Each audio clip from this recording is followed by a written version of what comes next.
Hello बच्चों, कैसे हो? एकदम मस्त हो गए। और देखो, आज हम आपके लिए लाए हैं चैप्टर नंबर 6 और जिसके अंदर होती है ये फिल्में। क्या लिखा है इस फिल्म के अंदर? यदि किसी त्रिभुज की एक भुजा के समांतर अन्य दो भुजाओं के विभिन्न विभिन्न बिंदुओं पर प्रतिच्छेद करने के लिए एक रेखा खींची जाए तो ये अन्य दो भुजाएं एक ही अनुपात में विभाजित हो जाती हैं। इस प्रमेय को हम थेलस प्रमेय भी कहते हैं। थेल्स प्रमेय, इस प्रमेय का नाम ये भी है। ठीक है। अब जैसे जैसे प्रमेय ने बोला है, हमें ठीक उसी प्रकार इस प्रमेय को सिद्ध करना है। सबसे पहले मैं लिखता हूं इसमें उपपत्ति। इसकी उपपत्ति करेंगे हम। क्या बोला है सवाल में उसने? यदि कोई त्रिभुज ले लें हम। यदि कोई किसी त्रिभुज की एक भुजा के समांतर अन्य दो भुजाओं को भिन्न भिन्न बिंदुओं पर प्रतिच्छेद करने के लिए, मतलब कि ऐसा समझो, ये मैंने ले लिया एक त्रिभुज। ठीक है, त्रिभुज कैसा भी हो सकता है, वो किस भी तरीके का हो सकता है, त्रिभुज होगा। इसमें हमने एक लाइन ये वाली ले ली। ठीक है। अब इसने बोला कि ये वाली जो लाइन ले रहे हैं हम, इस वाली लाइन के क्या होगी, समानांतर होगी। और ये दोनों भुजा, ये जो लाइन प्रतिच्छेद कर रही है इस वाली भुजा को और इस वाली भुजा को, दो भुजाओं एक ही अनुपात में विभाजित होती हैं। दोनों भुजाएं क्या होंगी? एक ही अनुपात में विभाजित होंगी। इसका रेशियो, इसका रेशियो, इस भुजा का रेशियो अनुपात और इस वाली भुजा का अनुपात कैसा होगा? आपस में बराबर होगा। क्या है ना कि एक भुजा के समांतर अन्य दो भुजाओं को भिन्न भिन्न बिंदुओं पर प्रतिच्छेद करने के लिए, ये प्रतिच्छेद कर रही है इस पॉइंट पर। इसका हम नाम दे देते हैं ए, बी, सी और डी, ये ई। अब देखो भाई, ये बन गए त्रिभुज। अब ये भुजा मुझे इसका अनुपात मुझे इसके अनुपात के बराबर दिखाना है। तो जरा एक बात सोचो, जब मैं त्रिभुज का क्षेत्रफल निकालूंगा तो मुझे लंबाई गुणा चौड़ाई चाहिए। अगर मैं कोई त्रिभुज का क्षेत्रफल निकालूं तो उसकी मुझे लंबाई और चौड़ाई चाहिए। है भाई, अगर मैंने त्रिभुज ऐसे बनाया, कोई त्रिभुज, हम इसके टॉप से इसकी ऊंचाई लेते हैं, ये वाली, ऐसे हो सकता है। देखो, ऐसे समझ में आ जाएगा, ये इस तरीके से। अब मुझे इस त्रिभुज की हाइट चाहिए ना, हाइट। तो ये हाइट मुझे यहाँ मिलेगी, इसकी हाइट इस तरीके से। हाइट ये वाली होगी। ठीक है, ये वाली हाइट चाहिए मुझे। तो इसमें ये वाली हाइट निकालने के लिए इस त्रिभुज के अंदर हम एक लंब ड्रॉ करेंगे, डीसी और बीई को मिला देंगे हम इस तरीके से। ऐसे देखो, अब जरा ये तो हमने लंब डाल दिए, इसके कोनों विकर्ण मिला दिए। और ये बन गया मेरा त्रिभुज, ये वाला त्रिभुज है, ये त्रिभुज। इसकी मुझे हाइट निकालनी होगी ना, इसकी हाइट। तो देखो इस तरीके से निकलेगी इसकी हाइट। यहाँ लंब ड्रॉ होगा इसका, और इस वाले त्रिभुज का इधर, और यहाँ पे बनाएगा ये समकोण त्रिभुज। समकोण त्रिभुज बनेगा यहाँ पे, समकोण त्रिभुज। इस वाली लाइन पर ये परपेंडिकुलर है, इस वाली रेखा पर ये वाला रेखा परपेंडिकुलर है। इसका भी हम कुछ ना कुछ नाम दे देंगे। इसे दे दो एन, इसे दे दो एम, इसे एन और एक को हम दे देते हैं एम। ठीक है। अगर हम सपोज दैट हमने ये जब विकर्ण ड्रॉ करा था इसके ऊपर, तो हमें ये त्रिभुज मिला था इस तरीके से, ये वाला। समझ में आया? जरा सोचो, ये त्रिभुज इस तरीके से होगा ना, इस तरीके से। ये त्रिभुज इस तरीके से होगा। अब मुझे इसकी हाइट निकालनी होगी, तो ये इस तरीके से लंब ड्रॉ करेगा इधर की तरफ, तब ये बनेगा त्रिभुज ऐसे। तो ये त्रिभुज की हमें ये वाली हाइट हो जाएगी। ठीक है, ये रफ कर रहे हैं। अब देखो, अब हमें त्रिभुज पकड़ने हैं। उससे पहले ये देखो हमें दिया क्या क्या है। सबसे पहले लिखते हैं हम दिया है, जो भी चीज दी है इसने हम उसको यहाँ पर लिखते हैं। क्या दिया है? एक त्रिभुज है, त्रिभुज ए बी सी दिया है, जिसमें भुजा बीसी समांतर खींची गई है। बीसी जो है समांतर खींची, इसकी बीसी के समांतर खींची गई है डीई। और ये जो हमने समांतर रेखा खींची है इसके अंदर, वो हमें ए बी के मध्य में, मिड में, ये पॉइंट कहीं पर भी हो सकता है डी, और ए सी के मिड में ये है पॉइंट ई। तो डायरेक्टली ऐसा भी लिख सकते हैं हम कि डी ई भुजा पैरेलल है बी सी के, ये भी बोला है। ठीक, और ये देखो डी एम परपेंडिकुलर है किस भुजा पर? भाई, परपेंडिकुलर किस भुजा पर है? D M. डी एम जो परपेंडिकुलर है वो हमारा एसी पर है। एसी पर लंब ड्रॉ कराया ना हमने, ये भी लिख सकते हैं हम। डी एम लंबवत है एसी पर, तथा ई एन भुजा लंबवत है ए बी पर। कितने पर? ए बी पर। ठीक, हमें सिद्ध करना है, सिद्ध करना है कि जो सिद्ध करना है हमें इसमें सिद्ध करना है कि ए डी बटे डी बी भुजा A B A E upon E C के अनुपात के बराबर होगी। हमें ये सिद्ध करना है कि A D upon D B ये जो भुजा है ये अनुपात इसका बराबर होगा ए ई अपॉन ई सी, ए ई अपॉन ई सी, ये इसके बराबर हमको सिद्ध करना है। भाई सबसे पहले हम क्या करते हैं, त्रिभुज लेते हैं। त्रिभुज, भाई हमें त्रिभुज निकालने पड़ेंगे तभी तो हमें पता चलेगी। हम सबसे पहले क्या करेंगे, ट्रायंगल का हम एरिया ज्ञात करेंगे। सबसे पहले हम ट्रायंगल का एरिया, तो मैं लिखूं त्रिभुज ए डी ई का क्षेत्रफल, का क्षेत्रफल।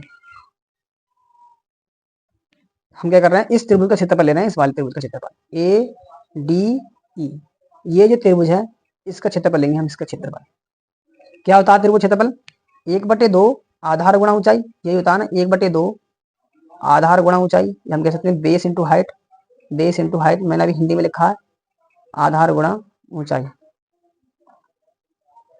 अब देखो 1/2 क्या आएगा इसका क्षेत्रफल, ये लिखा है आधार, इसका आधार, इस त्रिभुज का आधार जो है ना ये वाला है ए डी, त्रिभुज का आधार क्या है ए डी। अगर ये वाली बात ध्यान नहीं रहे तो आप ये देखो हमें सिद्ध क्या करना है, A D upon D B सिद्ध करना है ना, तो ए डी यहाँ पे लिख दो। ठीक, ऊंचाई, इसका परपेंडिकुलर हमने क्या लिया था, इस वाली पे परपेंडिकुलर है कौन, ई एन है।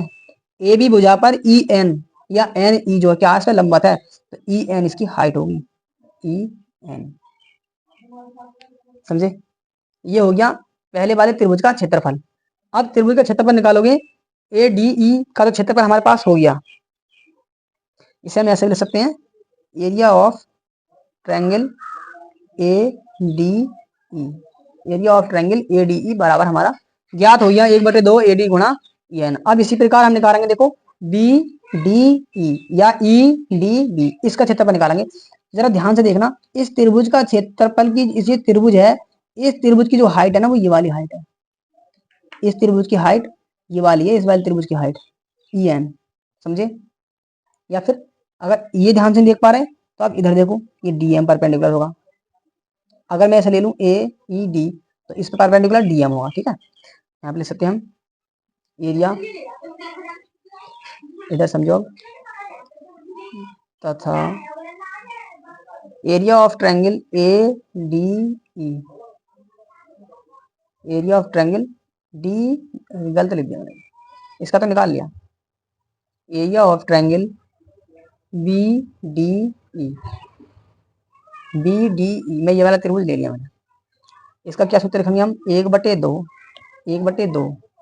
अब देखो हमें प्रूफ करना, प्रूफ करना था हमें क्या, A D upon D B, A D upon D B, तो इसके बटे में डी बी है तो यहाँ पर डी बी से मल्टीप्लाई कर दो, डी बी, इसका बेस इंटू हाइट। इसकी हाइट क्या है, इस वाले त्रिभुज की हाइट क्या है, ये ई एन ही तो है, ई एन ही तो इसकी हाइट है इस वाले त्रिभुज की।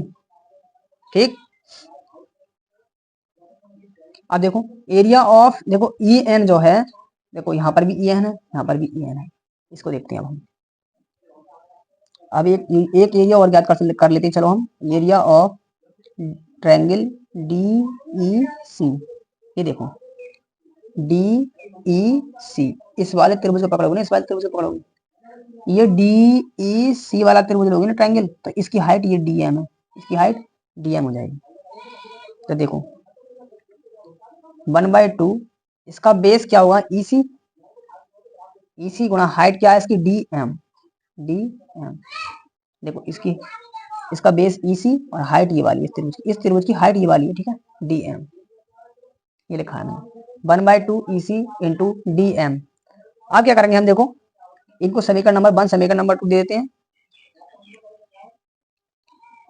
इसे समीकरण नंबर 1 दे दो, इसे समीकरण नंबर 2 कह देंगे हम। अब क्या करते हैं हम, समीकरण 1 को समीकरण 2 से भाग करते हैं।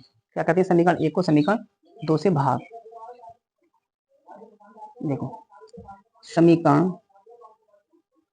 1 बा समीकरण 2 से या फिर आप ऐसे लेते हो भाग करने का। Area of triangle A D E upon इस वाले से भाग दे रहे हैं हम, area of triangle B D E बराबर 1/2 इसका है ए डी गुणा ई एन अपॉन 1/2 गुणा क्या हो गया डी बी गुणा ई एन। यहाँ पे देखो 1/2 से कैंसिल हो जाएगा, ई एन से ई एन कैंसिल हो जाएगा, तो आ जाएगा हमारा ए डी बटे डी बी, ए डी बटे डी बी। हमारे पास देखो इस प्रमेय की एक वन साइड हमारे पास ये आगे निकल पाती, ठीक है। अब हमें इस तरीके से ये त्रिभुज इधर से, अभी मैंने सब त्रिभुज इधर से लिए थे, ये वाला भी ले लिया था, ये भी ले लिया था, अब ये लेना है मुझे ए ई डी, इसका क्षेत्रफल और निकालना है मुझे ए ई डी। यहाँ पे निकालने से रह गया, ये निकाला तो था मैंने, एक का निकल गया, एक रह गया था, ठीक है। यहाँ हम इसी प्रकार का लिख देंगे। अब क्या करेंगे हम, देखो ए डी ई और कहाँ गया A D E B D E और डी ई सी हमारे पास ज्ञात है। अब ए डी ई वाले को भाग कर दो डी ई सी वाले से,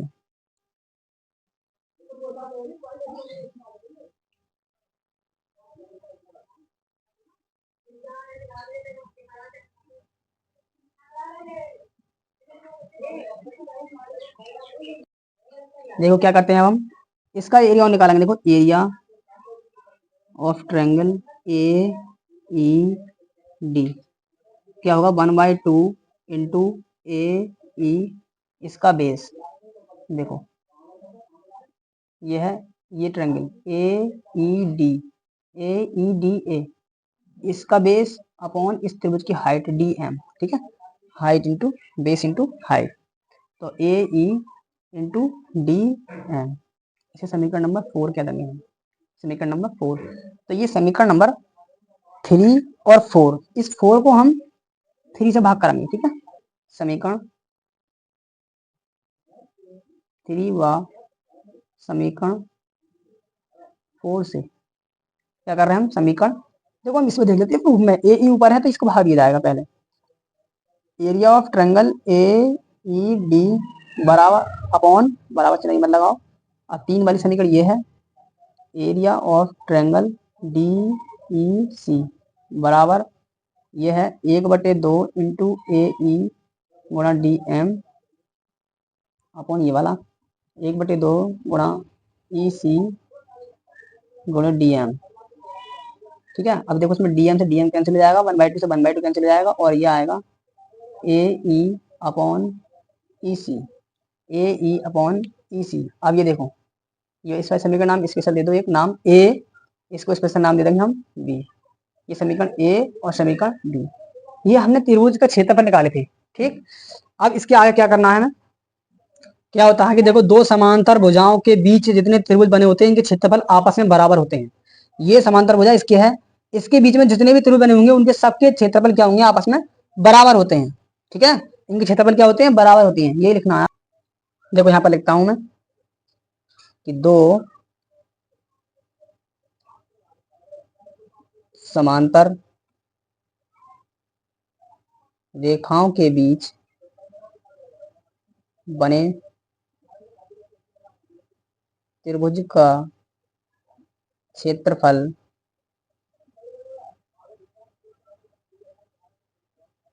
बराबर होता है। जैसे area of triangle B D E बराबर होगा area of triangle D E C के। तब हम क्या करेंगे,